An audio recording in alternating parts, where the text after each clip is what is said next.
الشغل ما يخلص. واحد يكسر روتين طريقة هذه الفاو ودي الفاو.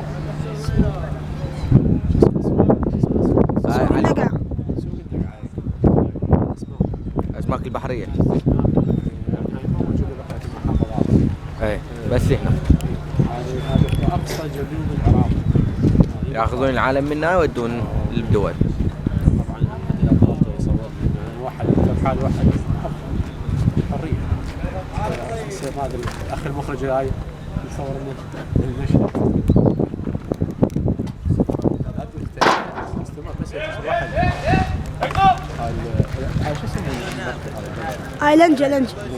وهذا طراي. بوم يسموه بوم. البوم شيء. اي لنجات فقط. بس يلا راح نشوف هناك. ورد استمر. لا جزء اي شيء. لا مستمرة. زين. تعطي يعني كانت المد وبعدين اشتغل. نعم. قاعد مد. هسه قاعد مد. هسه بدا المد. اي من يبدا المد يطلعون. انت ما يقدرون يتحركون. يعني 12 مثلا الساعة 12 يوصل. اي الساعة 12 يتحركون. يتحركون. يتحركون اليوم. بس هذا خط العرب هذا؟ خط العرب. يوم مو باردين. لا زين. ولا حار. لا مال سفر انا جاي من الناصرية طلعت امس. نعم. حياك الله على راسي. واحد ما شاء الله سلم. يا اخي ترى اهل البصره مشهودين دام. سمعت تسمعون.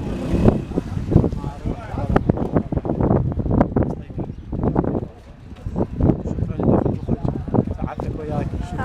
شكرا يا ولدي. هذا اللي صورني الشخص اللي صورني البطل الشاب السادس وياك. هو من هالمنطقه هذه سوق النقعه من الفاو بصره. شكرا جزيلا.